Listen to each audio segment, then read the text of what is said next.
시간이 되었습니다. 저 기도하시네요. 저 사랑하는 아버지께 예배드리도록 하겠습니다.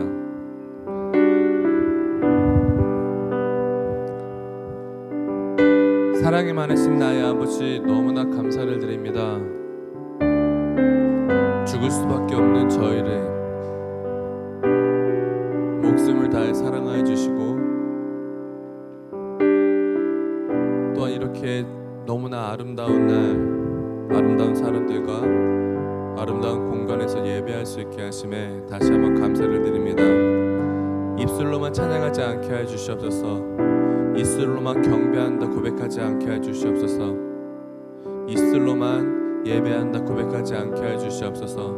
정말 정직하게, 정말 신실하게, 정말 아버지께서 바라시는 마지막 예배자로 저희가 그런 사람으로, 그런 주의 자녀로 세워지게 하여 주시옵소서. 성령께서 이 시간 이곳에 좌정하여 주시어서 저희를 다스려 주시옵소서. 함께 할 줄 믿사오며 나를 구원하신 예수 그리스도의 이름으로 기도드립니다. 아멘.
하늘나라 그 어린아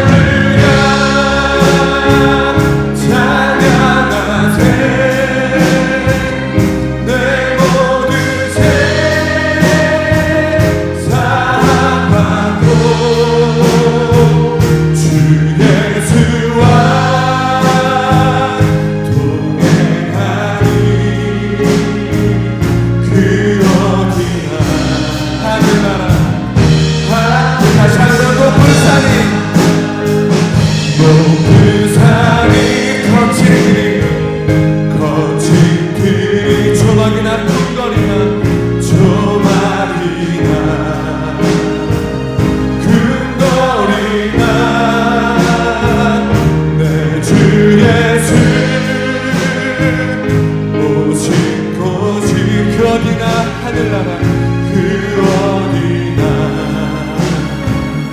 하늘나라 할렐루야 할렐루야 찬양하세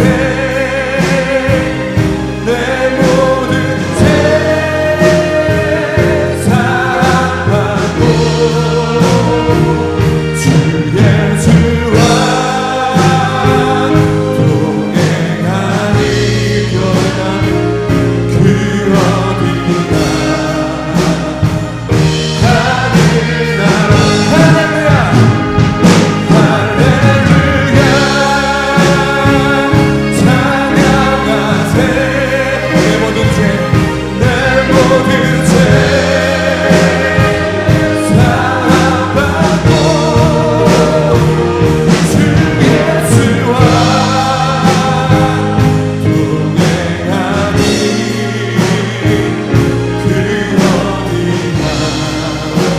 하늘나라 할렐루야 찬양하세 내 모든 죄 사함받고 주 예수와 동행하니 주 예수와 동행하니 그 어디나 하늘나라 그 어디나 하늘나라 할렐루야 할렐루야 찬양하세 내 모든 죄 사함받고 주 예수와 동행하니 그 어디나 하늘나라 이 시간 잠깐 기도할게요. 잠깐 눈 감아 보시고요. 제가 잠깐 이 찬양의 가사를 읽어드릴 테니까 한번 들어보시겠어요? 높은 산이 거친 들이 조막이나 궁궐이나 내 주 예수 모신 곳이 그 어디나 하늘나라 주 예수와 동행하니 그 어디나 하늘나라. 이 시간 짧게 아버지께 이렇게 고백했으면 좋겠습니다. 아버지 어느 곳이든지 상관이 없습니다. 어떠한 환경에 있었든지 상관이 없습니다. 어떠한 자리에서든지 어떠한 공간에서든지 내 주 예수님을 모신 곳이 그 어디나 하늘나라임을 이 시간 고백하겠습니다 라고 기도했으면 좋겠습니다. 잠깐 기도할까요? 아버지 어느 곳에 상관이 없습니다. 높은 산이 또한 거친 들이 조망이라도 화려한 궁궐이라도 그것이 중요하지 않습니다. 내 주 예수 모신 곳이 바로 그것이 하늘나라임이 시간 다시 한번 고백하오니 아버지 그렇게 살게 해주시옵소서. 어느 곳에서든지 어느 환경에서든지 어떠한 공간에서든지 어느 곳에 있든지 내 마음 가운데 예수 그리스도를 주로 모시고 사랑하게 해 주시옵소서. 그렇게 살게 해 주시옵소서. 그렇게 살겠습니다. 내가 그렇게 살겠습니다. 함께 해 주시옵소서. 예수님의 이름으로 기도드립니다. 아멘. 우리 기쁘게 찬양할까요? 예수 그리스도의 팔에 안기는 것을 상상하시면서요 정말 기쁘게 찬양했으면 좋겠습니다. 아버지 내가 아버지와 언제나 동행하겠습니다. 아버지와 같이 가는 그 길이 얼마나 행복한지 이 시간 다시 한번 찬양하겠습니다. 주의 친절한 팔에 안기세 우리 마음이 평안하리 항상 기쁘고 복이 되겠네 영원하신 팔에 다시 한번 주의 친절한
그 길이 얼마나 즐거운지, 얼마나 행복한지 정말 그걸 느끼고 살고 계십니까? 그렇게 살았으면 좋겠습니다. 아버지, 내가 당신과 하는 그 길이 어떠한 길이 되더라도 상관이 없습니다. 당신과 함께 한다면, 주님과 한다면 그 길이 즐거움이 될 것이라고 이 시간 믿습니다.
그렇다면 이 시간 다시 한번 기쁘게 찬양했으면 좋겠습니다. 여러분의 표정이 바뀌었으면 좋겠습니다. 아멘. 주와 같이 기도하는 것 즐거움이라니까. 우리 주님 걸어가신 발자취를 밟게. 어린아이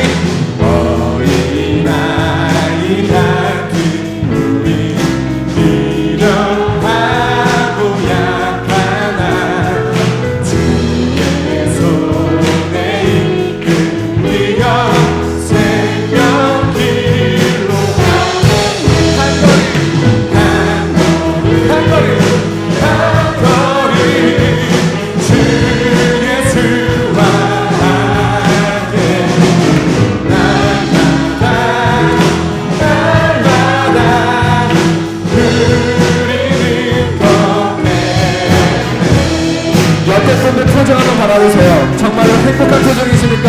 정말 즐거운 표정이십니까? 아버지와 같이 그 가는 길이 얼마나 기쁜지 그거를 고백했으면 좋겠습니다. 한 걸음 한 걸음 가는 그 길이 날마다 날마다 얼마나 행복한지 우리 다시 한번 고백할까요? 꽃이 피는 들판이나 험한 꽃자리 나도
평생 동안 같이 가겠습니다. 아버지 혼자 가게 하지 않겠습니다. 이제 아버지를 외롭게 하지 않겠습니다. 아버지 같이 그 십자가의 길, 나 또한 나의 십자가를 지고 따라가겠습니다. 아멘. 아멘.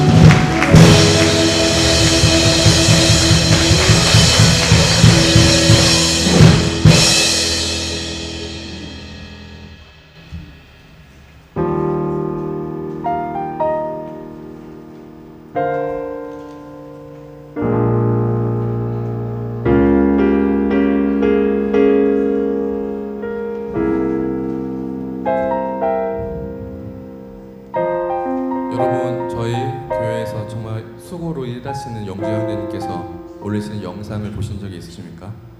저희 교회 홈페이지 들어가셔서 아니면 유튜브 들어가셔서요. 저는 이제 찬양단을 이렇게 하다 보니까 매주 모니터를 하게 되더라고요. 모니터를 해야겠더라고요. 저희 교회 그 마이크 시스템이 조금 바뀌어서 이제 녹음돼서 올라가는 영상이 조금 바뀌긴 했습니다. 지금까지는 저희 너무나도 훌륭한 세션분들의 악기에 저희 목소리가 붙여서 정말 아름답게 목소리가 나왔는데 저희 영준 형제님께서 정말로 노력을 해주시고 좋은 시스템으로 저희 싱어분들의 목소리가 정말 돋보이게 녹음해 주셨더라고요. 은혜가 아니면 들을 수가 없습니다. 정말 제가 싱어분들한테 얘기를 했습니다. 이제 우리는 다 뽀록이 났으니 은혜로 불러야 된다 라는 얘기를 했습니다. 어떤 느낌이었냐? 좀 벌거벗긴 느낌이었어요. 농담이 아니라 내가 이렇게 찬양을 했구나라고 다시 한번 느끼게 되는 순간이었습니다. 저희가 깨끗하지가 않잖아요, 그쵸? 매 순간 아버지 앞에서만큼은 포장되지 않았으면 좋겠다는 생각을 했어요. 저는 그렇거든요. 여러분이 그렇다라는 게 아니라 저는 제가 밖에서 사회생활을 하다 보니까 수많은 사람들을 만나게 되고 그 사람들 앞에서 제가 아닌 다른 모습으로 포장을 하고 다른 모습 예쁘게 또 치장을 하고 만날 때가 많이 있습니다. 그 사람들은 저를 잘 몰라요. 그래서 제가 성격이 얼마나 좋은지를 모르더라고요. 예수 그리스도는 저를 너무 잘 아시는 것 같아요. 예수 그리스도 앞에서만큼은 저희가 포장하지 않았으면 좋겠습니다. 다 드러냈으면 좋겠어요. 숨길 것도 없겠죠. 저보다 저를 더 많이 아시는 주님이시니까요. 정직했으면 좋겠습니다. 신실했으면 좋겠습니다. 예수 그리스도가 그랬던 것처럼 저희가 그 예수 그리스도의 성품을 닮아갔으면 좋겠습니다. 분명히 넘어지겠죠. 쓰러지겠죠. 매 순간 또 저희는 예수 그리스도 배신하겠죠. 하지만 언제나 동일하게 저희를 사랑해 주시는 예수 그리스도임을 알기 때문에 저희가 위로받는 것 같습니다. 정직했으면 좋겠습니다. 신실했으면 좋겠습니다. 그리고 그렇게 기도했으면 좋겠습니다. 우리 아버지께 그렇게 기도하며 살았으면 좋겠습니다. 아멘.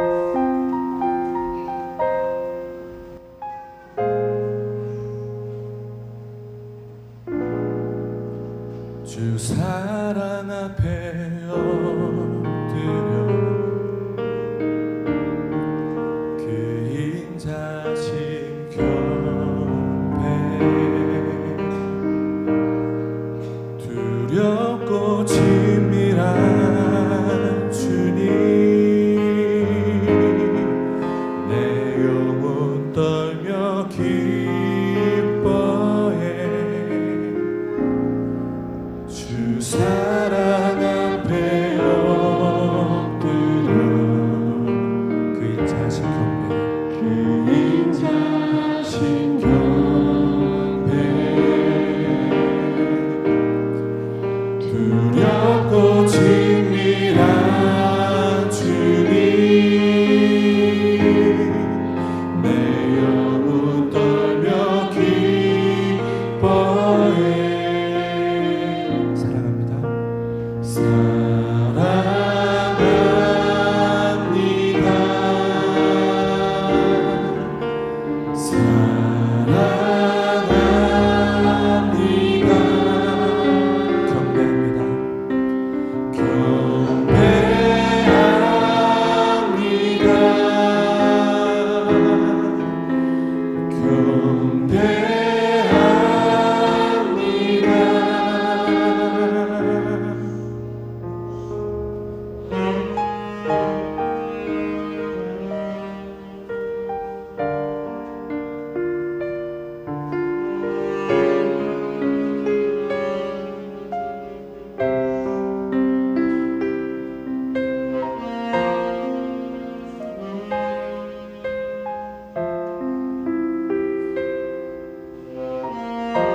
사랑 앞에 엎드려 그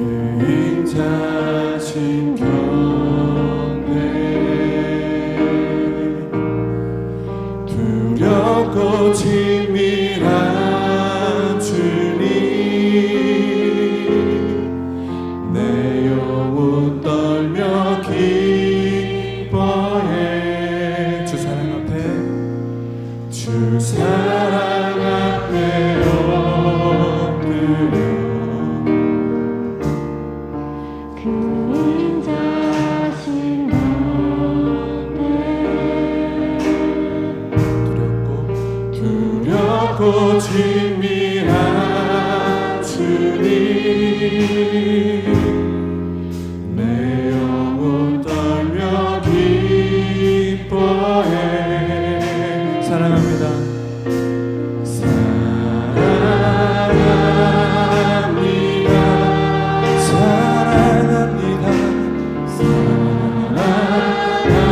사랑합니다.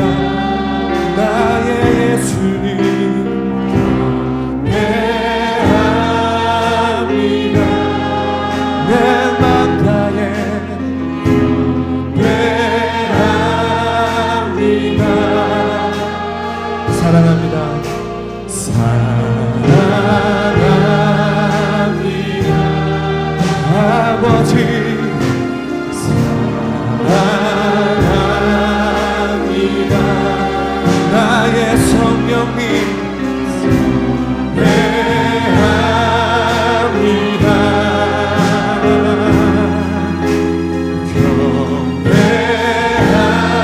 경배합니다. 나의 목소리 다해 나의 아버지 사랑합니다. 경배합니다.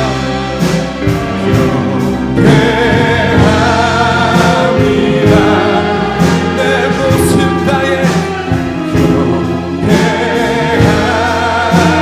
경배합니다. 나의 힘 다해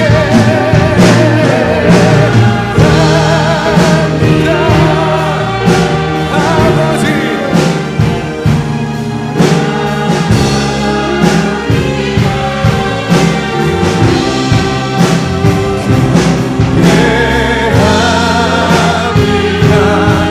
나의 손 높이 들고 경배합니다. 나의 삶 대신 사랑합니다.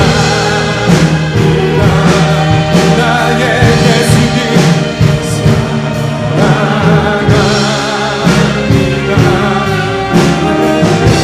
나의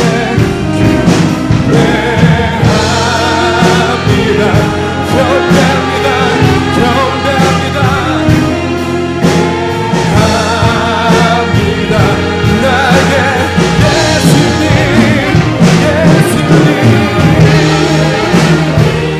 아버지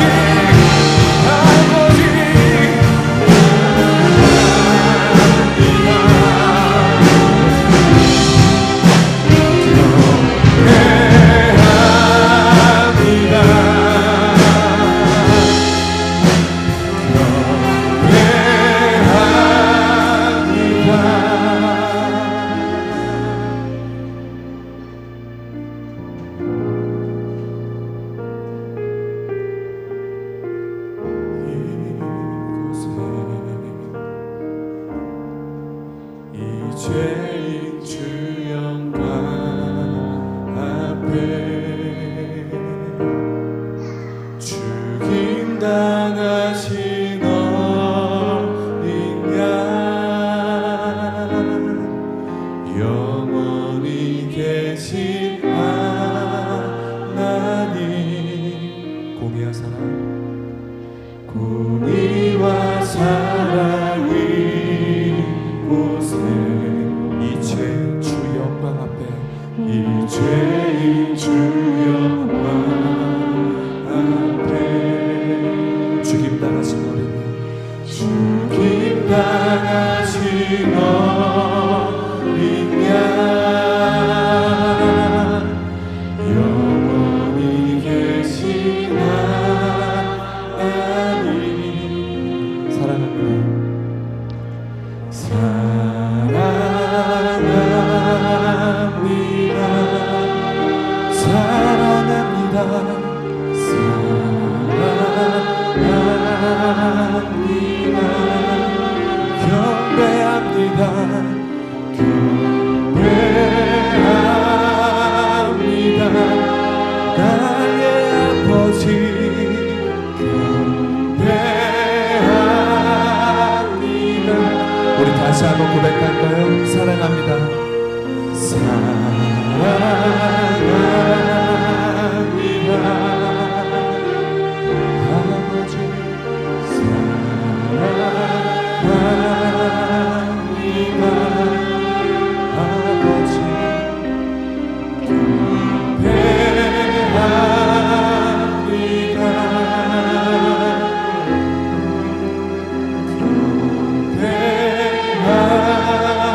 그리고 고백했으면 좋겠습니다. 여러분의 마음이 떨렸으면 좋겠어요. 사랑할 때는 떨리잖아요, 그렇죠? 보고 싶을 때는 떨리잖아요. 근데 지금 저희가 사랑한다라고 그리고 경배한다라고 계속적으로 고백을 하고 있는데 나의 마음에 떨림이 없다면 어떨까요? 처음 예수 그리스도를 만났을 때 그리고 구원의 확신을 가졌을 때 여러분들 그때를 기억하십니까? 떨렸잖아요. 너무 많이 떨렸잖아요. 그리고 흥분되지 않았습니까? 시간이 지나면서 신앙생활을 오래 했다고 해서 신앙의 깊이가 깊지는 않잖아요. 그럴 수도 있겠지만 내 마음의 문이 그리고 내가 갖고 있는 성경의 그런 지식들로 인하여서 좀 더 그냥 마음만 조금 포장되어 있지 않은가요? 이 시간 모든 것을 내려놓고 처음 만났던 그때로 돌아가서 그때의 마음을 달라고 예수 그리스도를 처음 만났던 그때 그 첫사랑을 회복시켜달라고 간절히 기도했으면 좋겠습니다. 그게 첫 번째인 것 같아요. 그게 여러분들의 기도에 대해 첫 번째 기도 제목이 되었으면 좋겠습니다. 말씀 전하시는 저희 홍조선 담임 목사님과 사역하시는 저희 성찬일 목사님 그리고 박은신 전사님을 위하여서 세안교회를 위하여서 나 자신을 위하여서 정말 간절하게 기도드리겠습니다. 기도하시겠습니다.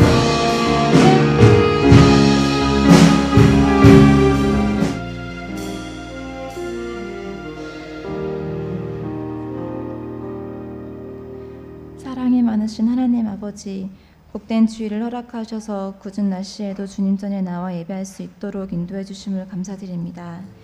한 주간도 주님의 값없는 은혜를 거저 누리며 살았습니다. 그럼에도 우리의 시선과 마음이 우리가 누리는 것보단 남이 가진 것을 향해 있었음을 고백합니다. 고난 앞에서 그것으로 인해 얻을 열매를 기대하기보다는 눈앞에 닥친 어려움만을 보고 좌절하고 원망하며 눈물 짓고 살았음을 고백하오니 이 시간 우리의 가난한 심령을 받아주시고 주님의 보혈로 정결케 되는 회복의 자리가 되도록 인도해 주세요. 하나님의 전신갑주로 무장하여 날마다 반복되는 삶의 영적 전쟁에서 승리할 수 있도록 변화시켜 주시길 원합니다. 주님의 말씀과 생각보다 우리의 생각이 앞서지 않게 해주시고 주님의 뜻이 성취되기를 힘쓰며 기다리는 성숙한 그리스도인이 되게 해주세요. 비뚤어지고 악한 일을 도모하기를 좋아하는 세대이지만 그 가운데서도 흠없는 주님의 자녀로 살아가길 원합니다. 필요한 영적 분별력을 가질 수 있도록 그 어느 때보다 말씀을 사모하고 기도를 붙드는 세양인들이 되게 인도해 주세요. 하루하루 더욱 어둡고 악해져가는 세상 가운데 우리 세안교회가 주님의 자랑스러운 동역자이자 중보자로서의 역할을 감당할 수 있길 원합니다. 교역자, 직분자, 모든 성도들이 한마음 한뜻으로 주님의 나라를 위해 힘쓰며 각 지체가 반석 위에 세워진 교회가 되게 하셔서 선한 열매를 맺고 주님께 영광 돌리는 공동체가 될 수 있도록 인도해 주세요. 먼 타국 땅에서 복음을 전하며 헌신하고 계시는 선교사님들의 눈물과 기도를 기억해 주시어 그들의 사역 가운데에 늘 새힘 부어 주시고 그들을 통한 구원의 기적이 나타날 수 있도록 동행하여 주시기 원합니다.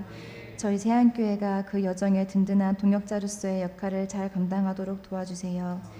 오늘 목사님을 통해 주시는 말씀으로 저희 영을 깨우치고 돌이키고 회복시켜 주셔서 다시 삶의 자리로 돌아가 살아갈 때에 물된 동산과 같이 넘치는 은혜로 삶을 채워나갈 수 있도록 듣는 마음을 허락해 주시길 원합니다. 이 예배를 기뻐 받아주시고 홀로 영광 받으시길 바라오며 다시 오실 예수 그리스도의 이름으로 기도드립니다. 아멘.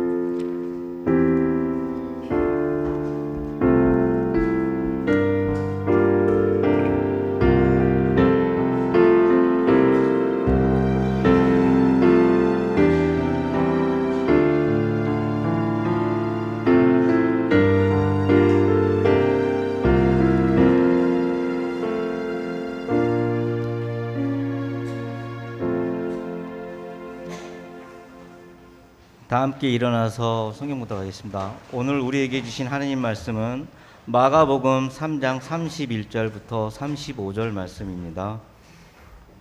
신약성경 58페이지 있습니다. 다 찾으신 줄 알고 함께 하겠습니다. 그때 예수의 어머니와 동생들이 와서 밖에 서서 사람을 보내어 예수를 부르니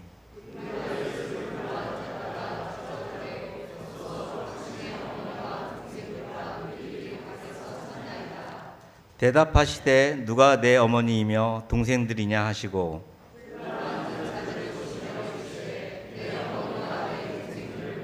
다 함께 하시죠.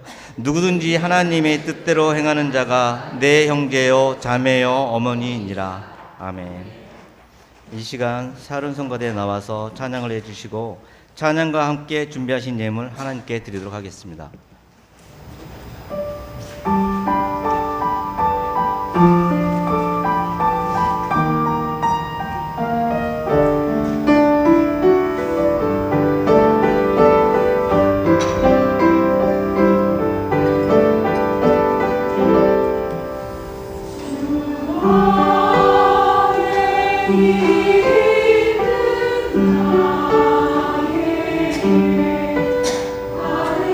나의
시간 홍종철 담임목께서 나오셔서 드린 예물을 위해 축복해 기도해 주시고 마음의 거리라는 제목으로 하나님 말씀을 전해 주시도록 하겠습니다.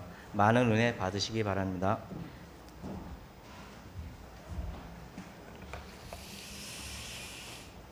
예, 성가대 찬양 잘 하셨죠? 예, 다 잘할 수는 없습니다. 근데 이렇게 또 하시는 모습 보니까 너무나 좋고, 특별히 무엇보다도 사실 이게 쉬운 곡이 아닙니다. 쉬운 곡이 아닌데 항상 이게 짧은 시간에 이렇게 대곡을 한다는 건 정말 대단한 실력입니다. 그리고 제가 볼 때는 갈수록 늘고 계세요. 이제 더 열심히 하시면 곧 TV에도 출연하지 않겠나라는 작은 소망을 가지고 옵니다. 예, 믿으면 될 줄 믿습니다. 우리 찬양곡이 사실은 작사자를 보시게 되면 되게 어려운 가운데서 선교하시다가 가르친 아이에게 돌에 맞아서 병원에 입원한 상태에서 지었던 곡이기도 합니다. 그래서 어려운 가운데서도 내 갈 길 아무리 멀고 험해도 주님만 따라하겠다라는 신앙 고백이 찬양인데, 우리 세양교회 성도들이 바로 그렇게 고백되어지는 신앙이 되시기를 주님으로 축원합니다. 우리 성가대 또 우리 클래식 찬양팀 우리 모두 수고한 우리 분들을 위해서 하나님께 영광의 박수 올려드리도록 하겠습니다. 고맙습니다. 기도 제목 내신 분들 것만 제가 받들겠습니다. 주의 말씀은 내 발의 등이요 내 길의 빛이니이다.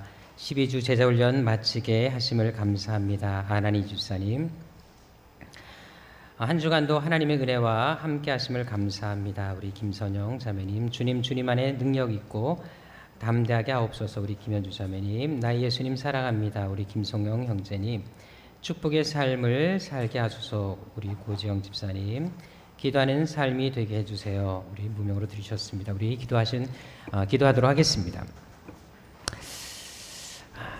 우리의 생명과 삶을 주관하시며 언제나 우리에게 가장 좋은 곳으로 채워주시는 아버지 하나님, 이 시간도 주님의 은혜에 감사하여 하나님께 준비한 예물을 올려드립니다. 많은 물질은 아니더라도 그래도 이 시간 저희들의 마음을 담아 드리오니 이 예물이 하나님 앞에 가장 아름다운 향기가 되게 하여 주옵시고, 수많은 영혼들을 살리며 선교하는 데 귀히 쓰이는 물질이 되게 하여 주옵소서. 특별히 이 시간 어려운 가운데서도 10의 1주를 드린 손길이 있습니다. 주님께서 성경에 약속하신 대로 하늘문을 활짝 여셔서 쌓을 곳이 없도록 복의 복으로 채워주옵시고, 평생 동안 건강의 축복, 물질의 축복이 넘치게 하여 주옵소서. 또한 감사의 마음을 담아드린 감사 예물이 있습니다. 성경금과 주일원금과 여러 가지 기도하는 마음으로 드린 소원 예물도 있습니다. 주님께서 물질마다 드린 한 분 한 분 가운데 크신 은총으로 함께하여 주셔서 매일매일 감사의 조건이 넘쳐나게 하여 주옵시고, 영혼이 잘 되고 범사가 잘 되며 강건한 축복이 저들의 생 가운데 차고 넘치게 하여 주옵소서. 특별히 예배를 위해 수고하며 애쓰며 늘 제단을 위해서 헌신하는 손길들도 있습니다. 그들 위해 주님께서 성경에 약속하신 모든 복들을 허락하여 주셔서 하늘의 신령한 축복과 땅의 기름진 축복, 성경에 약속하신 모든 축복이 저들의 생애 가운데 끊이지 않도록 복의 통로 되게 하여 주옵소서. 존귀하신 예수님의 이름으로 축복하며 기도드립니다. 아멘. 우리 옆 사람과 인사하겠습니다. 오늘 당신의 모습이 비 오는 날의 수채화 같습니다.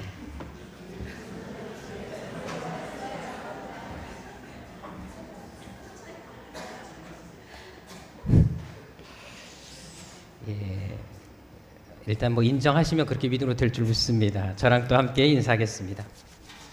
하나님은 여러분들을 향한 놀라운 계획을 가지고 계십니다. 아멘. 감사합니다. 보건사회연구원이라는 곳이 있는데요. 거기에서 분석한 결과를 보니까 자녀 한 명에게 대학 마칠 때까지 들어가는 양육비가 얼마인 줄 혹시 아십니까? 우리나라 평균 양육비가 2억 3천만 원이라고 합니다. 별로 놀라지 않으시네요. 우리 교인들은 돈들이 워낙 많으셔서 그런지 몰라도 무려 2억 3천만 원의 돈이 들어가는 것을 볼 수가 있습니다. 그것도 자녀 한 명에게 들어가는 양육비라고 합니다. 근데 중요한 것은 그것으로 끝나는 것이 아니라는 것입니다. 또 대학을 졸업하게 되면 우리 자녀들이 뭘 합니까? 결혼을 하게 됩니다. 근데 우리나라 신혼부부 한 쌍이 들어가는 결혼 비용이 얼마인 줄 아십니까? 1억 3천만 원이라고 합니다. 그런데 중요한 것은 그 1억 3천만 원의 반 이상을 부모님들이 부담한다는 것입니다. 물론 우리 교회 최모라는 자매님은 대학 등록부터 시작해서 결혼 준비 자금까지 일체 부모의 손을 빌리지 않고 자기 스스로 혼자 해결하는 자매도 있습니다.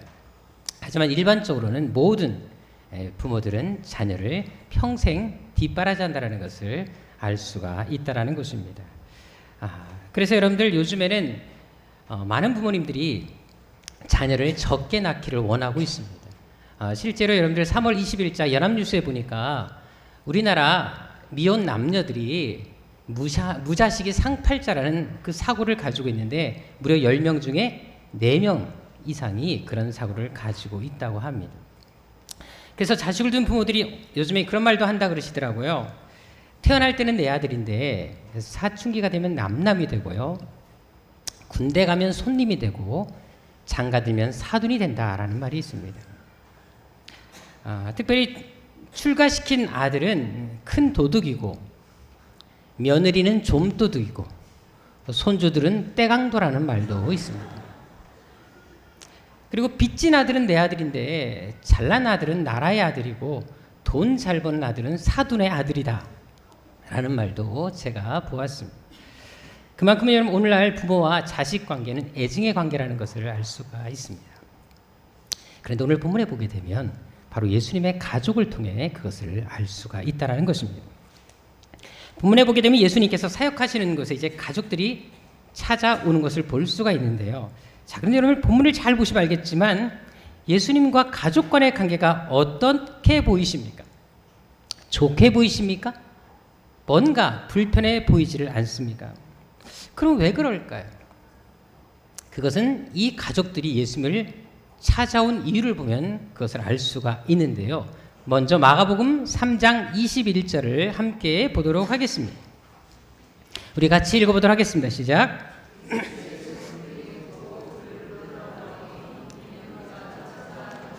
여러분 예수의 가족들, 친척들이 예수님을 붙들어 나왔다고 합니다. 그런데 왜? 그가 미쳤다라는 소문을 들었기 때문이다라고 말하고 있습니다. 우리 3장 30절도 보도록 하겠습니다. 같이 시작. 자, 여기 보게 되면 당시 예수님은 사람들에게 복음을 전하셨고 많은 병자들, 특별히 귀신 들린 자도 고치시는 것을 볼 수가 있습니다. 자, 그런데 중요한 것은 예수님의 이 사역에 대해서 시기하는 종교 지도자들이 많이 생기게 되었습니다. 그들은 예수님이 병자를 고치는 것, 특별히 귀신을 쫓아내는 것이 바로 귀신의 왕의 힘을 빌어서 그 일을 하는 것이라고 악담하기 시작했고, 심지어 예수님이 귀신 들린 자라고 미친 자라고까지 험담했던 것을 볼 수가 있습니다. 그래서 이제 그 소문을 접하게 된 가족들이 예수님을 이대로 방치하면 안 되겠구나, 그런 생각에서 이제 예수님을 데려가기 위해서 지금 찾아온 것입니다.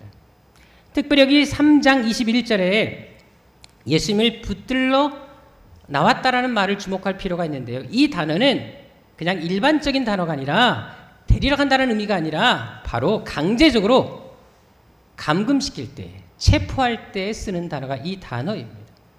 그래서 여러분 세례 요한이 감옥에 갇혀서 투옥됐다는 말이 나오는데요. 그 단어와 동일한 단어가 바로 이 단어라는 것을 알 수가 있습니다.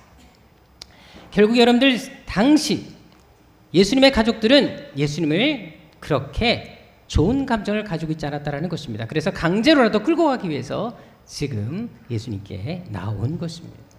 실제로 요한복음 7장에 보게 되면 예수님의 형제들이 예수님에서 어떤 생각을 품고 있었는지 잘 알 수가 있는데요. 우리 5절 여기 띄어 있는 말씀 같이 읽어보도록 하겠습니다. 시작. 앞부분도 보시면 아시겠지만 예수님의 형제들은 예수님을 철저히 불신했습니다. 그리고 심지어 예수님을 조롱하는 모습까지 볼 수가 있습니다.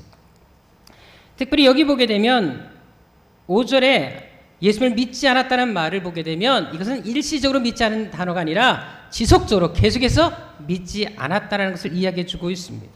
그만큼 여러분들 예수님의 형제들 역시도 예수님의 사역에 대해서, 예수님이 하시는 일에 대해서 전혀 긍정적이지 않았다는 사실을 말해주고 있는 것입니다. 그렇다면 이때 예수님 마음이 어땠을까요? 가장 가까이에서 누구보다도 응원해주고 격려해 주어야 할 가족들이 지금 당신의 사역에 큰 걸림돌이 되고 있습니다. 더구나 지금 예수께서 무엇을 하고 계셨습니까? 말씀, 복음을 전하고 계셨습니다. 한마디로 설교를 하고 있었다는 것입니다. 그렇다면 그 말씀에 함께 와서 동참해주고 아멘 하면 화답해주고 함께 말씀을 들으면 얼마나 좋겠습니까? 근데도 그들은 오히려 예수님을 잡아서 데려가기 위해서 찾아왔다는 것입니다. 이런 모든 상을 알고 계시는 예수님의 마음이 얼마나 힘들었겠습니까? 예전에 TV 프로 중에 그런 게 있었는데요. 이제 전국을 돌면서 이제 할아버지 할머니, 특히 시골에 계시는 할아버지 할머니를 대상으로 이제 퀴즈를 내서 맞추게 되면 뭐 상품 같은 걸 주는 그런 재미있는 프로그램이 있었습니다. 사실 전에도 제가 한번 이 이야기에 대해서는 한번 몇 분들에게 이야기한 적도 있었는데요. 근데 오늘은 여러분들 그 후속편까지 제가 좀 얘기를 해드리도록 하겠습니다.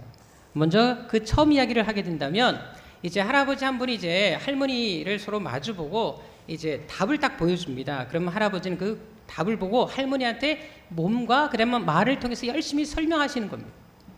그러면 할머니가 그것을 맞추는 것이었는데요. 근데 그 답이 천생연분이 나왔습니다. 그러니까 할아버지가 얼굴에 회심의 미소를 띄우는 거예요. 저건 누구나 맞출 수 있겠지. 그래서 아주 자신 있게 설명하셨습니다. 우리처럼 사는 부부를 뭐라고 하지? 라고 얘기했습니다. 그랬더니 할머니가 의외로 답을 하지 못하셨습니다. 다시 열심히 설명하셨습니다. 아이 참 우리 같은 부부를 왜 이것이라고 하잖아 라고 얘기했습니다. 그때 할머니는 비로소 알았다는 듯이 왼수라고 대답을 했습니다. 방청석이 난리가 났지요. 할아버지가 당황했습니다. 그래서 다시 아니 그 글자 말고 네 글자로 그랬더니 평생 왼수라고 이제 말을 하게 됐습니다.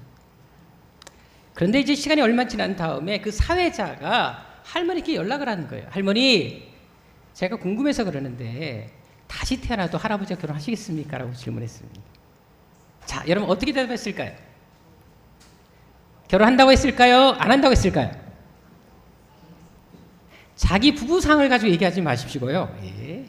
남의 또 가정을 깨트리려고 하지 마시고 놀랍게도 할머니가 당연히 결혼하지라고 대답을 했습니다.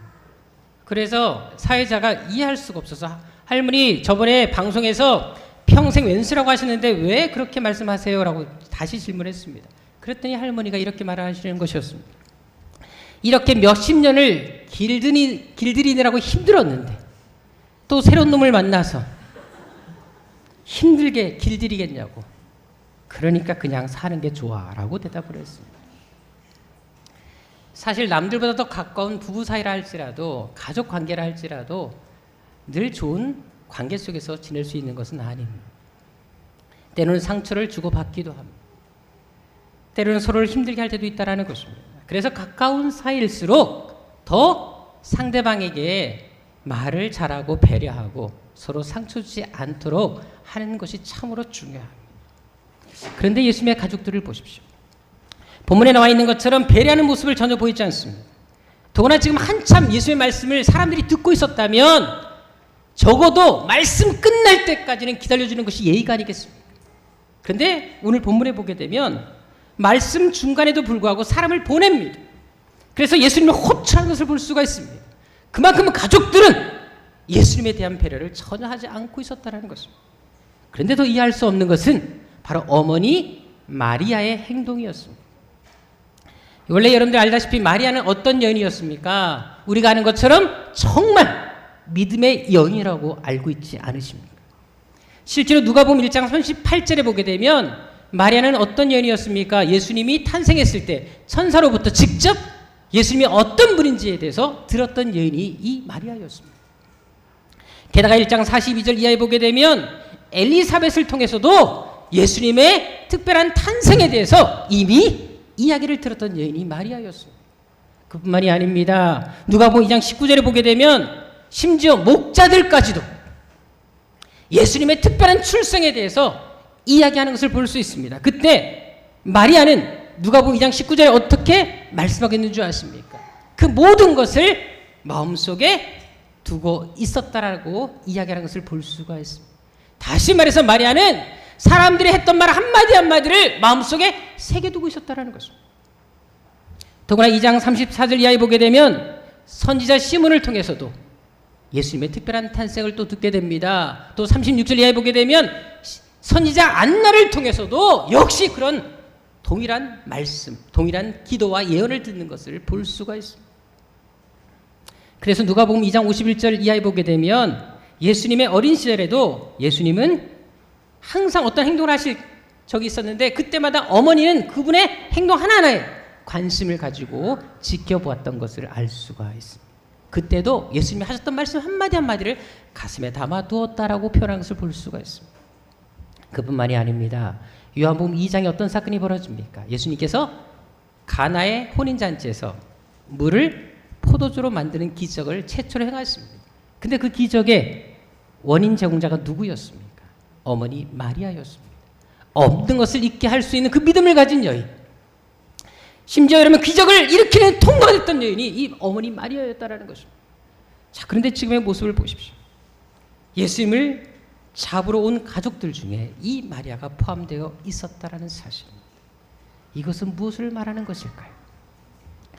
먼저 마리아는 처음과 달리 예수님을 바라보는 시각이 변했다라는 것을 알 수가 있습니다. 즉 시간이 갈수록 나이가 들수록 신앙이 성숙한 것이 아니라 퇴보했다라는 것을 보여주고 있는 것입니다. 한마디로 예수님을 선지자나 특별한 분으로 이해했지 정말로 하나님의 아들로는 제대로 이해하지 못했다라는 것을 이 본문을 통해서 우리에게 말씀해 주고 있는 것입니다. 만일 마리아가 정말 예수님에 대해서 제대로 이해했고 그리고 신앙적으로 성숙이 있었다면 다른 자식들에게 예수님의 특별한 출생과 그리고 이렇게까지 무모하게 예수님을 잡으러 오도록 시키지는 않았을 것이라는 사실입니다. 잘못 교육했기 때문에 바로 가르치지 않았기 때문에 이런 행동을 했다라는 것을, 또 본인 스스로 그 행동에도 참여했다라는 것을 알 수가 있습니다. 결국 마리아도 그렇고 동생들도 그렇고 가족들은 모두 예수님에 대해서 무죄했다라는 것입니다. 그리고 예수님에 대해서 오해와 불신에 차 있었던 것을 알 수가 있습니다. 그렇다면 가족들은 그렇다 치더라도 왜 마리아까지 이렇게 되었던 것일까요? 그렇게 믿음의 여인이었던 그녀가 왜 지금 이렇게 연약한 모습으로 예수님을 잡아가기 위해서 함께 그 자리에 동참한 것일까요? 한마디로 그 답을 말씀드린다면 그것은 그녀가 바로 예수님의 사역에 동참하지 않았기 때문에 그렇다라는 것입니다. 오늘 본문을 다시 보십시오. 말씀을 듣는 무리들과 지금 예수님의 가족들이 서로 대조되는 것을 볼 수가 있는데요. 32절에 보게 되면 무리들은 둘러 앉아 있는 것을 볼 수 있습니다. 또한 34절에도 보게 되면 그것이 반복해서 나타나 있습니다. 하지만 가족들은 어떻습니까? 31절 박해라는 표현이 나와 있습니다. 32절에도 다시 박해라는 표현이 나와 있습니다. 다시 말해서 가족들은 무리들과 달리 무리들은 예수님 주위에 항상 곁에 붙어 있었는데 가족들은 예수님과 떨어져 있었다는 것을, 그것도 거리를 두고 있었다는 사실을 알 수가 있는 것입니다. 사실 무리들은 예수님을 늘 가까이 하기 위해서 몸부림을 쳤습니다. 하지만 가족들은 그 말씀의 자리, 은혜 받는 자리에서 멀어져 있었다는 것입니다. 그래서 이렇게 하나님의 뜻에 반하는 행동을 할 수밖에 없었다는 것을 이 본문은 우리에게 암시해 주고 있는 것입니다. 결국 누구보다 은혜를 가장 많이 받을 수 있는 모든 조건을 갖춘 사람들이 이 가족들이었습니다. 가족이라는 특권을 가지고 있었던 사람들이었습니다. 그럼에도 불구하고 오히려 더 은혜와 멀어지는, 하나님의 기적과 멀어지는 삶을 살 수밖에 없었다는 것입니다. 왜? 하나님의 말씀의 자리, 은혜의 자리에 그들이 함께 동참하지 않았기 때문에 그렇다는 사실. 그것은 우리 역시 마찬가지입니다. 신앙생활의 연수가 깊어지고 신앙생활하는 날들이 더 많아질수록 우리는 더 말씀 안에, 은혜 안에 거하는 것이 이렇게 중요하다는 것을 알 필요가 있습니다. 내가 지난날에 아무리 믿음이 좋았고 아무리 뜨거웠던 신앙을 가졌다 할지라도 지금 내가 말씀 안에 거하지 못한다면, 지금 은혜 안에 거하지 못한다면 난 이렇게 실패자가 될 수 있다는 사실을 이 마리아를 통해서 우리에게 분명히 말씀해주고 있는 것입니다. 그럼 여러분들 어떻습니까? 지금 예수님과 얼마만의 거리에 있으십니까? 예수님과 간격은 얼마나 떨어져 계십니까? 혹시 그 거리가 몇 센치, 몇 미터에 속해 있습니까? 아니면 수십, 수백 킬로 떨어져 계시지는 않으십니까? 그것을 쉽게 가장 잘 알 수 있는 방법이 있습니다. 그것은 교회에 오는 것이 너무나 행복하십니까? 하나님 말씀 듣는 것이 너무나 행복하시고 너무 좋으십니까? 그렇다면 예수님과 가까운 거리에 위치해 있는 것입니다. 말씀 듣는 것이 너무나 사모되어지고 하나님을 향한 열정이 날마다 더 불붙고 있다면 내 마음속에 주님과의 간격은 좁혀질 수밖에 없다는 것입니다. 하지만 교회 오는 것이 부담스럽습니다. 억지로 끌려옵니다. 안 갈 수가 없어 나옵니다. 그렇다면 지금 나는 병들고 있다는 사실을 알 필요가 있습니다. 따라서 그런 증세가 나타난다면 빨리 돌이키고 하나님 앞에 결단하는 것이 참으로 중요합니다. 왜? 예수님과 거리가 멀어질수록 우리는 세상과 가까워질 수밖에 없기 때문에 그렇습니다. 그리고 누가 가까워지냐에 따라서 우리의 인생이 달라질 수 있기 때문에 그렇다는 것입니다. 오늘 본문의 가족들도 마찬가지입니다. 만일 가족들이 예수님이 사역하시고 가르치시는 그 사역에 처음부터 함께했다면 어땠을까요? 늘 가까이 머물러 있었고 붙어 있었다면 어땠을까요? 그들은 예수님과 이렇게 멀어지는 일이 없었을 것입니다. 그리고 예수님을 오해하는 일도 없었을 것입니다. 오히려 예수님의 증인으로서 더 많은 사역을 감당하는 하나님의 사람들로 쓰임받을 수 있었다는 사실입니다. 그래서 예수님 오늘 본문을 통해서 우리에게 분명히 말씀하는 것이 있습니다. 말씀의 자리, 은혜의 자리에 늘 머물러 있어라. 그것을 사모하라. 이것을 지금 말씀해 주고 있는 것입니다. 실제로 동일한 본문을 다루고 있는 누가복음 8장 21절에 보게 되면 어떻게 말씀하고 계십니까? 내 어머니와 내 동생들이 누구다? 하나님 말씀을 듣고 행하는 이 사람들이다 라고 말씀하고 있는 것을 볼 수가 있습니다. 다시 말씀을 가까이 하고 늘 사모하며 하나님의 은혜를 간절히 원하는 그들이 바로 하나님의 가족의 일원이 될 수 있다는 사실을 말씀하고 있는 것입니다. 왜? 말씀을 들어야 믿음이 생기기 때문에 그렇습니다. 믿음이 생길 때 우리는 결단할 수 있기 때문에 그렇습니다. 그래서 로마서 10장 17절에 어떤 말씀이 있습니까? 믿음은 들음에서 난다. 근데 그 들음 무엇이다? 하나님 말씀에서 비롯된다. 우리는 어떻게 하든지 간에 말씀을 듣고 하나님 말씀을 사모할 때 우리의 믿음이 성장이 되어 있는 것이지 그냥 교회 와서 앉아 있는다고 그냥 내가 신앙생활의 연수가 깊어진다고 믿음이 자라는 것이 결코 아니라는 사실을 말씀해 주고 있는 것입니다. 여러분들의 신앙생활을 돌아보시기를 바랍니다. 내가 이전의 모습과 지금의 모습이 어떤지. 사실 지난주에 우리가 제자훈련 공부를 이제 마치게 됐습니다. 물론 피치 못할 사정으로 인해서 제자훈련을 끝까지 수료하지 못한 분들도 있습니다. 뭐 직장 문제 때문에 또 여러 가지 개인적인 특별한 사정 때문에 수료할 수 없었던 분들도 있습니다. 전 나중에라도 그분들이 꼭 수료하기를 바라고 또 그렇게 될 줄로 믿습니다. 이 시간 여러분들 수료를 마지막으로 하면서 이 시간 그 수료했던 분들의 간증을 짤막하게 듣도록 하겠는데요. 먼저 우리 전은경 집사님부터 시작해서 간증을 듣고 우리 안하니 집사님하고 이제 우리 영주 형제가 하면 좋을 것 같습니다. 우리 집사님 나오셔서 해주시면 감사하겠습니다. 제가 어렸을 때부터 교회를 막연하게나마 가고 싶은 동경이 있었습니다. 그 이유는 뭐냐면은 우리 어렸을 때는 좀 힘들었었는데 일요일날 놀아야 되는데 교회 다니는 사람들은 쉬는 대로 교회를 가더라 이거죠. 그래서 막연하게 동경이 됐었는데 성인이 돼서는 교회가 반대 현상이 또 일어나더라고요. 왜냐하면은 평일날 일요일날 쉬어야 되는데 교회 가니까 그 교회가 2시간 내지 3시간씩 시간을 까먹게 되더라고요. 교회에서 성인이 돼서는 교회가 다니기가 싫더라고요. 어렸을 때는 놀고 싶어서 교회를 가고 싶었는데 성인이 돼서는 놀고 싶어서 가기가 싫더라고요. 쭉 이런 생활이 반복됐었는데 지금도 놀기 위해서 사실상 밖에 나가면은 내가 하고 싶은 일, 노는 일 많이 있거든요. 구체적으로 설명 조금 드리자면은 테니스부터 시작해서 또 골프도 시작해서 또 당구, 그 다음에 또 이것도 왜? 그건 너무 재밌으니까 교회는 별로 재미가 없더라고요. 제 입장에서는. 근데 교회를 다니게 된 동기가 있었습니다. 저희가 이제 사업 때문에 서울에서 쭉 살다가 인천으로 이사를 오게 됐는데 저 이현숙 모사가 자기는 주고당하겠대요. 왜? 나는 밖에 가서 재미 빠져 놀다 보면은 혼자 집에 있는 생활이 시간이 많이 쓰다 보니까 심심하고 자기 말 표현대로 하자면은 감옥살이 그런 느낌 받기 때문에 가기 싫대요. 그래서 저는 이제 많이 놀다 보니까 뭐가 발달되면 이제 JQ가 발달됐거든요. 잔머리 간다되는데 그래서 이현숙 권사한테 제가 인천으로 같이 오기 위해서 또 전부를 또 골랐죠. 내가 인천으로 이사를 오게 되면은 교회를 다니겠다. 그러니까 교회를 다닌단 말에 같이 인천으로 이사를 왔습니다. 인천에 이사를 왔는데 쭉 교회를 또 다니게 해야 되는데 원래대회나 교회 텐스 같은 경우 원래대회 하거든요. 한 달에 한 번씩 원래대회 빠질지 또 봄가을에 시합 때 많이 빠지면은 이혼수 권사가 사실상 믿음적으로 많이 무장이 되어 있거든요. 그래서 성경에 나와 있는 구절을 항상 기뻐하라. 그러니까 내가 교회 안 나온 걸 항상 기뻐해야 되는데 그걸 갖다가 어떻게 해야 되냐면 항상 복하라. 이걸로 인용이 되더라고요.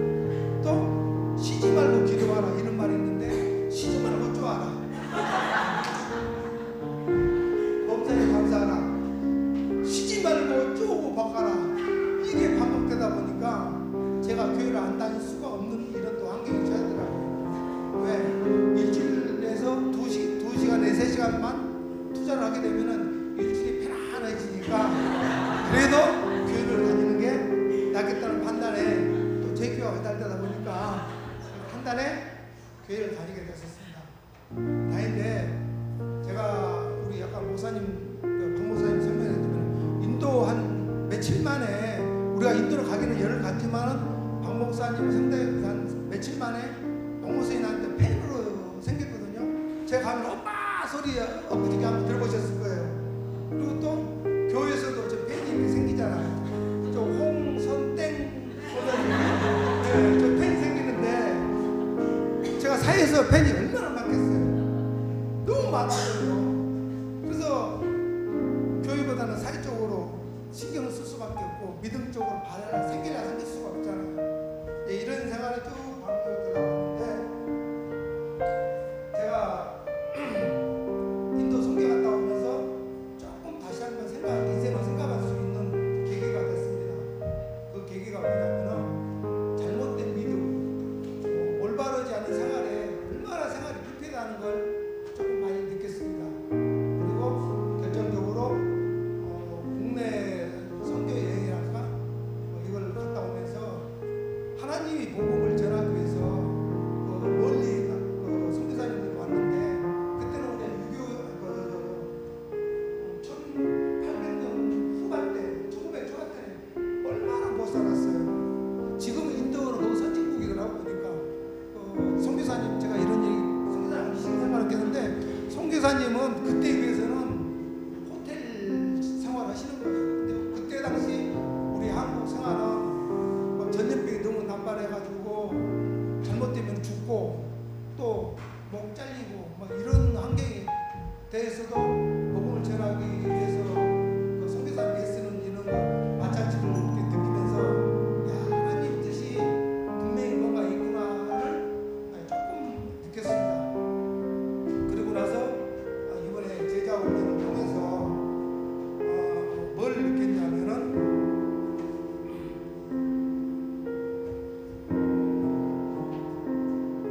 성경 공부를 열심히 하고 또 성경을 많이 읽으면은 어떻게 돼요? 지혜를 준답니다. 또 능력이 생긴대요. 그리고 얼굴에 광채가 빛나네요. 용모도 바뀐대요. 대표적인 분이 목사님 여기 계시잖아요. 키는 압축돼서 이렇게 된 겁니다. 이렇게 바뀐대요. 그래서 우리가 이걸 느꼈잖아요.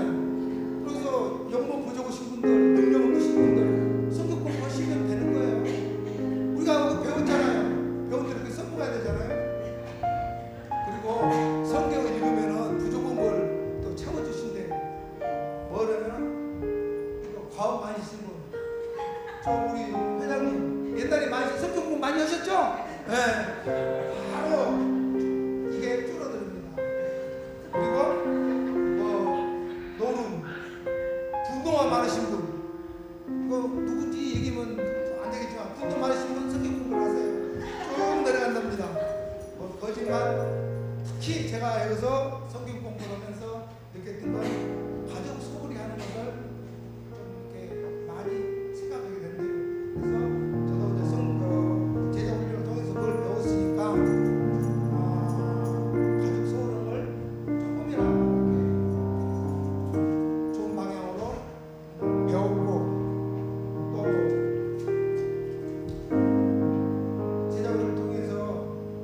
믿음의 종을 배웠잖아요. 그래서 행하지 않는 믿음이 죄가 된다는 사실도 조금 배웠습니다. 그래서 우리가 세학교 성도들이 제자 훈련이라든지 아니면 공부를 많이 하셔가지고, 공부라는 건 성경 공부를 얘기한 겁니다. 하셔가지고 하나님의 영광을 나타낼 수 있는 모든 성도들이 되겠습니다. 저도 그렇게 노력하겠습니다. 감사합니다.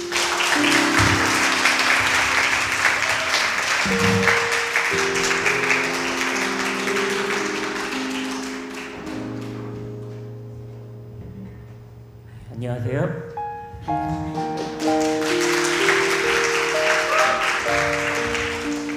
이제 저는 제자 훈련을 시작하기 전까지 이제 일요일만 예배를 드리는 썬데이 크리스천이었습니다.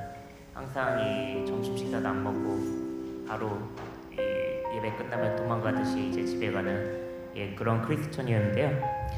이제 세안교회에서 섬긴 지도 제가 이제 2년이 지났었는데 이제 제가 그 영적으로 많이 정체되어 있었습니다. 이 첫 번째 변화는 이제 제자 훈련을 하기로 이제 시작했을 때 이제 이런 변화가 일어났는데요. 그 저희가 이제 그 제자 훈련을 받기로 이제 결단하면서 그 이제 오후 예배도 이제 출석하게 되었고, 그리고 수요 예배도 빠지지 않게 되었습니다. 물론 그 변화는 이제 그 목사님께서 말씀하셔서 목사님 말씀에 순종해서 그렇게 된 거지만은 이제 저는 이제 하나님께서 저희 이제 돌이키고 변화를 주신 걸로 믿고 있습니다. 그리고 두 번째 변화는 보다 하나님 말씀을 더 깊이 알 수 있게 되었습니다. 저는 믿음 생활 시작한 지 아까 말씀드린 대로 이제 한 2년 반 정도 됩니다. 그전에는 교회라는 곳을 다녀본 적이 없었고요. 그리고 어렸을 때 잠깐 교회 다녀본 거 외에는 평소에 이제 신앙심이랑 눈꽃만큼도 없었고, 저 역시 기독교의 그 편견이 가득한 사람이었습니다. 하지만 이 세안교회에 출석하면서 믿음이 조금씩 생기고 있었지만 너무나 모르는 게 많았어요. 뭐 예를 들어서 뭐 성령님, 뭐 구원의 문제, 죄 그런 것도 아직 모르는 게 많이 있었습니다. 하지만 이 제자 훈련을 이게 받으면서 이제 잘 몰랐던 죄와 구원의 문제, 성령, 기도의 방법, 이단, 그리고 그리스도의 자세 등 많은 것들을 이제 배울 수가 있었습니다. 무엇보다 이것들을 배워서 이루어진 변화가 이 설교 말씀을 들으면서 설교에 대한 이해가 훨씬 더 잘 되기 시작했어요. 그래서 그 부분에 있어서 이제 제자 훈련 안 받으신 분들은 꼭 받으시라고 제가 추천드리고 싶습니다. 그리고 이제 세 번째 변화는 제가 주변 사람들을 대하는 태도가 바뀌었습니다. 제가 그동안 저는 상당히 내성적이고 말을 수가 없어갖고 평상시에 이제 사람들의 교제를 매우 꺼려합니다. 그래서 아마 여기 교인분들 중에 저하고 제대로 말씀해 보신 분들 아마 거의 별로 없으실 거예요. 하지만 이 제자 훈련을 하게 되면서 이제 저희 조원들과 이제 제자 훈련 같이 받는 이 동기분들과 이제 친해질 수 있었고, 이제 그분들하고 이제 대화를 많이 할 수 있는 계기가 되었습니다. 그동안 이제 몰랐던 개개인의 고민, 이런 환경의 문제도 알게 되었고요. 그 변화로 가장 고무적인 부분은 제가 이제 기도 시간이 많이 늘어났습니다. 무엇보다 예전에는 이제 제 자신을 위해서 기도를 많이 했다면은 이제 사람들과의 교제를 통해갖고 이제 다른 사람들을 중보하는 시간이 많이 늘어났습니다. 특히 제자 훈련을 통해 각각의 기도 제목을 공유해서 서로 기도해 주는 게 매우 큰 힘이 되었으며, 저도 이 제자 훈련 받기 전에 많이 이제 제가 사업을 하고 있는데 많이 이제 경제적으로 어려움이 있었는데 지금은 그 어려움이 조금이나마 좀 많이 해소가 되었습니다. 친애하는 세안 성도 여러분, 제가 얘기 드리고 싶은 거는 제자 훈련을 꼭 받으시라는 겁니다. 교회를 오래 출석하는 것보다 제자 훈련 한번 받아보시면 많은 영적인 변화와 성장이 있다는 것을 깨닫게 될 것입니다. 끝으로 제자 훈련 동안 같이 고생하신 저희 2조 동료들과 찬양하느라 수고해주신 이제 오늘 임명되시는 이윤석 전도사님, 그리고 이 훌륭한 수업을 준비해주시고 가르쳐주신 홍정철 목사님, 마지막으로 하나님께 감사드립니다. 감사합니다.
신앙생활의 믿음, 소망, 사랑은 반비례하는 악순환의 아픔을 겪어야만 했었고요.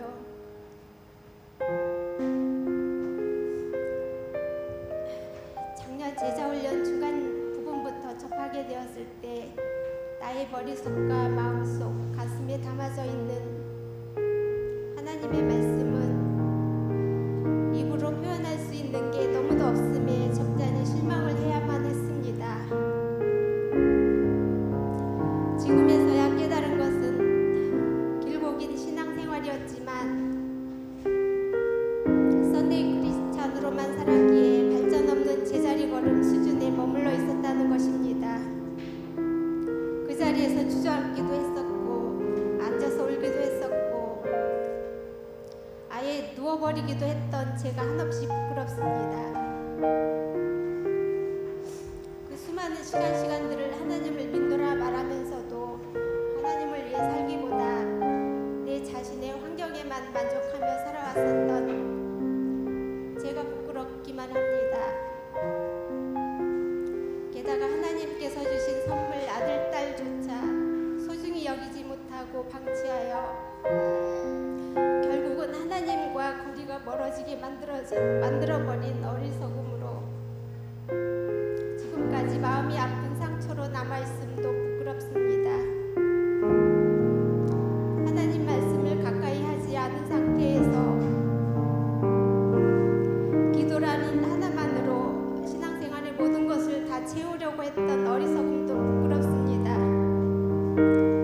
예배를 드리러 갔던 내가 오히려 예배를 보고 온 수많은 시간들을 깨닫게 하는 귀한 가르침에 감사합니다. 12주 제자훈련을 듣고 깨우침에도 또 잊어버릴 수 있는 나이기에 기회가 주어지는 대로 들어야겠다는 마음가짐도 해봅니다.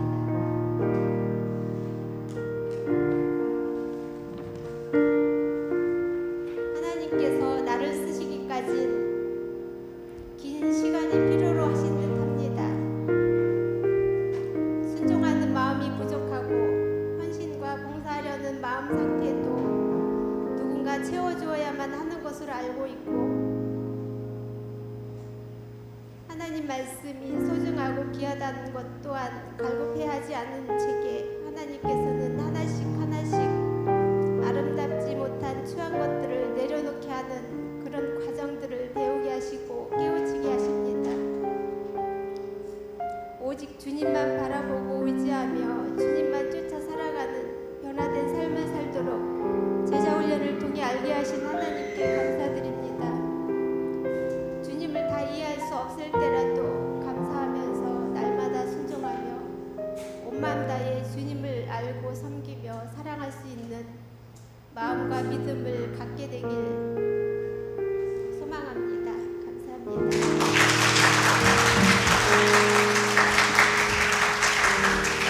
네, 고맙습니다. 더 많은 분들이 이야기를 듣고 싶습니다만 여러분들 저는 종종 그런 마음을 갖습니다. 많은 교회들은 문화 행사부터 시작해서 교회 행사들을 참 많이 합니다. 근데 한국 교회에서 행사가 전혀 없는 교회는 우리 교회밖에 없을 것 같습니다. 우리 교회는 오직 말씀, 제자 훈련, 큐티 훈련이 되게 강하게 진행되고 있습니다. 항상 제가 그걸 느끼는 거지만 많은 분들이 이 훈련을 통해서 도전받고 일어서는 것을 많이 보아왔고요. 특별히 저는 이번에 참 감동받았고 감사했던 것은 제자 훈련을 또 다시 듣고 싶어서 이미 작년에 수료했음에도 불구하고 또 듣는 분들이 있었다는 사실입니다. 그만큼 말씀에 대해서 이분들이 얼마나 열정을 품었는지에 대해서 또 한번 생각해보는 시간이기도 했습니다. 사실 우리가 왜 그렇게 해야 됩니까? 사실 우리는 늘 넘어지고 실패하는 사람들밖에 없다는 사실을 인정해야 됩니다. 더구나 우리는 하나님 말씀을 잊고 살 때가 또 얼마나 많습니까? 그래서 우리는 또 무너지고 또 다시 넘어지는 이유가 하나님 말씀이 우리의 마음속에 깊이 뿌리내리지 못하기 때문에 그렇다는 것입니다. 그래서 우리는 날마다 듣고 부족한 것들을 채울 필요가 분명히 있습니다. 사실 우리 주에도 보십시오. 완벽한 사람은 절대 존재하지는 않습니다. 물론 우리 전은종 집사님 같은 경우는 이현숙 권사님 완벽하다고 생각하실 수가 있습니다. 그건 콩깍지가 씌어서 그런 것이고요. 중요한 것은 여러분들 다 부족한 사람들이기 때문에 하나님의 은혜로 채우지 않으면 우리는 절대로 이 부족한 부분을 채워나갈 수가 없다는 사실을 우리는 알아야 한다는 것입니다. 실제로 오늘 본문을 보십시오. 예수님께서 하나님의 새로운 가족이 될 대상을 말씀하셨을 때 그것을 누구에게 적용시키고 계십니까? 34절에 보게 되면 둘러 앉은 자들에게 라고 나와 있습니다. 하지만 이들이 과연 누구일까요? 동일한 사건을 다루고 있는 마태복음 12장으로 가보도록 하겠지만 거기에 보게 되면 이 사람들이 누구란지에 대해서 말씀하고 있습니다. 누구였습니까? 바로 제자들이었다라는 것을 언급하는 것을 볼 수가 있습니다. 동안 어떻게 말씀하십니까? 손을 내밀어서 이 사람들이야말로 바로 내 가족들이다라고 얘기하는 것을 볼 수가 있습니다. 쉽게 말해서 말씀하시다 갑자기 손을 펴서 혜진아, 네가 내 가족이야. 이렇게 말씀했다라는 것입니다. 그때 사람들이 어떻게 생각했을까요? 온 집중, 온 시선이 그 한 사람에게 또 제자들에게 다 모아지지 않았겠습니까? 하지만 여러분, 우리 한 가지 생각할 것이 있습니다. 예수께서 이렇게 말씀하셨을 때 과연 무리들은 어떤 마음을 품었을까요? 알다시피 여러분, 이곳은 지금 어떤 곳이었냐면 바로 예수님께서 말씀하셨던 그 장소는 바로 가버나움에 있는 베드로의 집이었습니다. 그렇다면 그곳에는 베드로의 지인들도 있었을 것이고 친척들 많은 사람들이 있었습니다. 그리고 제자들이 어떤 사람이라는 사실도 다 알고 있었습니다. 그런데 예수님은 그들을 직접 가르쳐서 이들이 바로 하나님의 가족들이다라고 하고 있다는 사실입니다. 얼마나 많이 의아했을까요? 절대 저 사람들은 자기가 없는데 왜 예수께서 이렇게 말씀하시지? 라고 생각하지 않았겠습니까? 그렇다면 왜 예수께서는 이렇게 제자들을 직접 가르치면서까지 이들이 바로 하나님 나라의 가족이 될 자격이 있는 사람들이다 라고 말씀하셨을까요? 그것은 바로 제자들이 예수님 곁에 붙어 있었기 때문에 그렇습니다. 항상 예수님이 가는 곳에 따라갔기 때문에 그렇습니다. 예수께서 말씀 전하시는 그곳에 항상 그들이 머물러 있었기 때문에 예수님 바로 그 말씀을 이야기하고 있는 것입니다.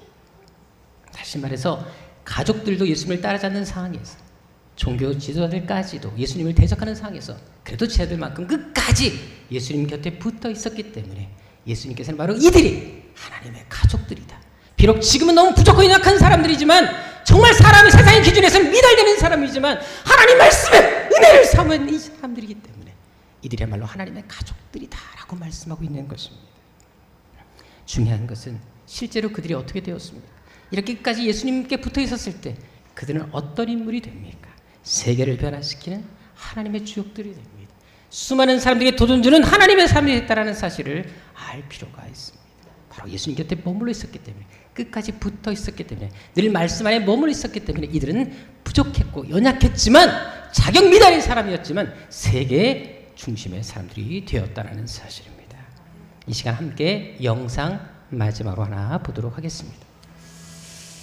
그래 여러분들, 인생의 모든 열쇠는 하나님이 주고 계십니다. 그래서 우리가 이 땅을 살아가는 동안 세상의 영광, 성공을 구할 것이 아니라 하나님의 영광을 위해서 하나님 뜻대로 사는 것이 얼마나 중요하다는 것을 말씀해 주고 있는 것입니다. 성공하고 싶으십니까? 여러분 인생이 달라지길 원하십니까? 그럼 먼저 말씀 안에, 믿음 안에, 은혜 안에 거하시는 여러분 되시기를 주로 축원합니다. 오늘 본문의 말씀처럼 어떻게 하든지 간에 하나님 은혜 안에 붙들고 하나님 앞에 가까이 나아갈 때, 그리고 주님 앞에 곁에 가까이 있을 때 주님께서는 그런 사람들을 통해서 세계를 변화시키는 주역으로 삼아 주실 것입니다. 우리 새한교 성도들이 바로 그렇게 하나님께 위대하게 쓰임받는 큰 그릇들, 믿음의 사람들이 되시기를 주 이름으로 축원합니다. 기도하겠습니다. 아버지 하나님, 하나님은 지금도 당신의 사람들을 찾고 계십니다. 이 시대 가운데 세상에 물들기보다, 세상 문화에 따라 살기보다, 내 자신의 삶을 추구하기보다, 내 영광 위에 살기보다 정말 하나님의 영광 위에서 말씀 안에, 믿음 안에 살기를 원하는 그런 사람들을 찾고 계십니다. 우리가 우리 하나님께 우리 인생을 맡길 때 반드시 하나님은 우리 인생을 역전시켜 주실 것이며 우리를 위대하게 사용하실 것입니다. 그 믿음으로 살게 하여 주옵시고, 어떤 상이든 간에 늘 말씀 안에 머무는, 은혜 안에 머무는 하나님의 사람들 되게 하여 주옵소서. 존귀하신 예수님의 이름으로 기도드립니다. 아멘. 다 같이 예배자 하나님께 찬양 드리도록 하겠습니다.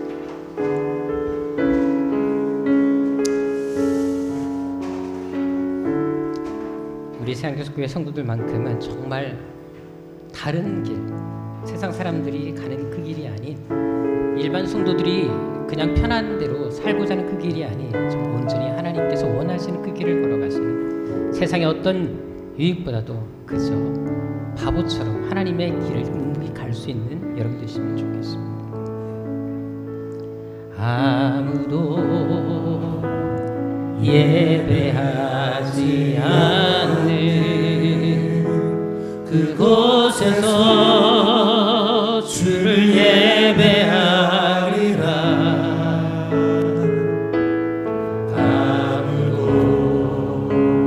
찬양하지 않는 그곳에서 나 주를 찬양하리라.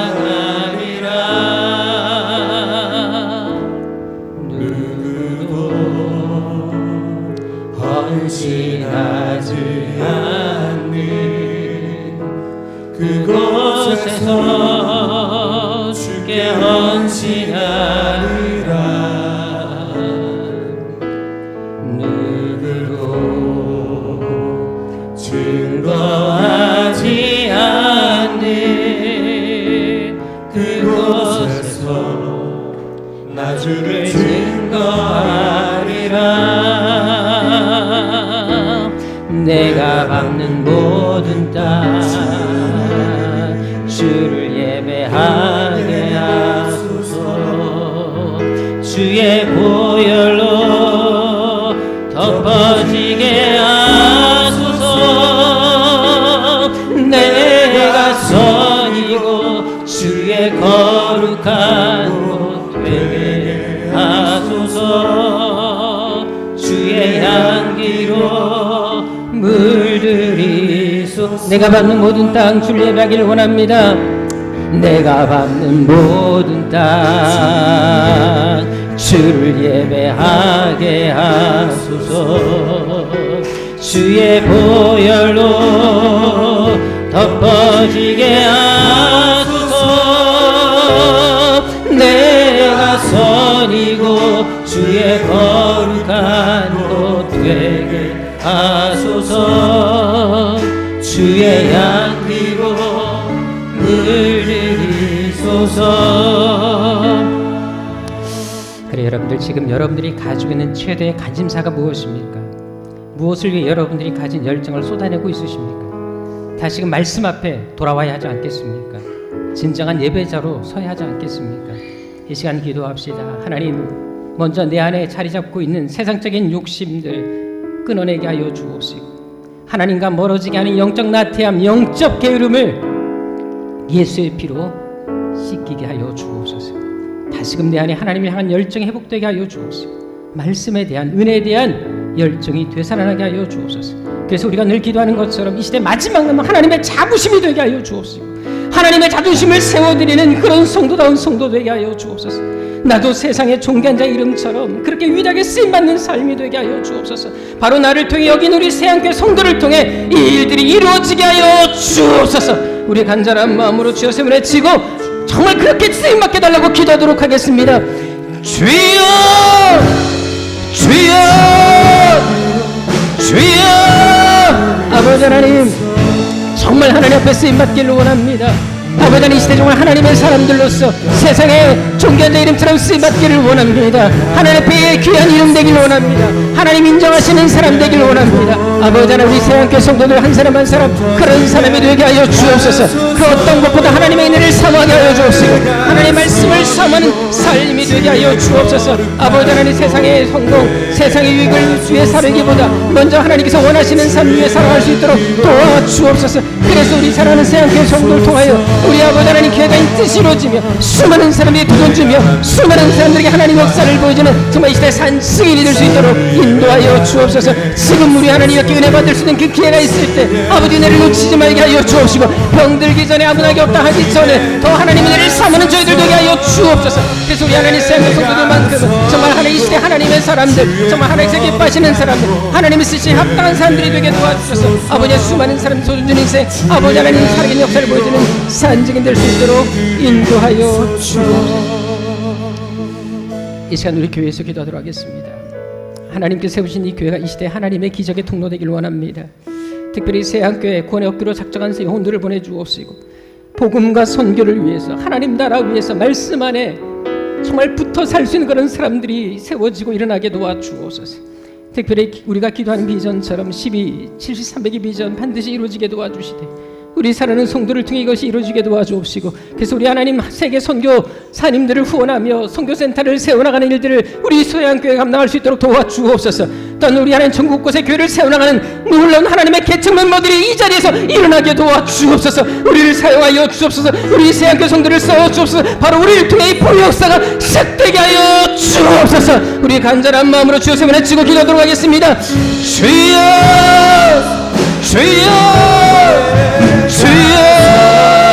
아버지 하나님, 반드시 하나님께서 우리 세안교회 성도 통하여 이루어지게 하여 주옵소서.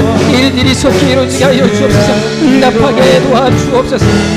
아버지 하나님, 우리 세안교회 성도 한 사람 한 사람 상황 가운데 날마다 하나님의 기도를 끊이지 않게 하시고 수많은 사람의 도움되는 인생 볼 수 있도록 우리 아버지 하나님 도와주시고 함께하여 주시기를 원합니다. 사랑하시는 아버지 하나님, 우리 세안교회 성도들의 삶 가운데 아버지 하나님 정말 하나님의 기적과 하나님의 능력과 하나님의 내가 늘 머무를 수 있도록 도와주옵소서. 그 이순 먼저 말씀을 사모하는 일을 사모하며 하나님께 붙어있는 저희들도 되게 하여 주옵소서. 그래서 우리 하나님 수많은 사람들에게 날마다 하나님의 살아계신 역사를 보여주며 증가하는 그런 믿음의 사람 될 수 있도록 우리 아버지 하나님 도와주시고 함께하여 주옵소서. 아버지 하나님을 사용하여 주옵소서. 우리를 써 주옵소서. 아버지 하나님, 하나님께서 이 시대 우리에게 요구하는 것이 무엇이겠습니까? 우리에게 원하시는 것이 무엇입니까? 잘 먹고 잘 사는 것이 중요한 것이 아니라 먼저 하나님 앞에 우리가 어떻게 사는 것, 하나님께서 원하시는 대로 살고 있는지 그것을 보시고 있지 않으시겠습니까? 썩어질 것을 위해서, 잠시 배부를 것을 위해 살지 말게 도와주옵시고 썩지 아니할 것 영원한 양식을 사모하며 살아가는 저희들 되게 하여 주옵소서. 늘 말씀 안에 머무르게 하여 주옵소서. 아니 말씀을 사모하는 것만큼은 누구에 찌지 않게 하시고 양보하지 않는 저희들 되게 하여 주옵소서. 어느 순간부터 열정이 식었습니다.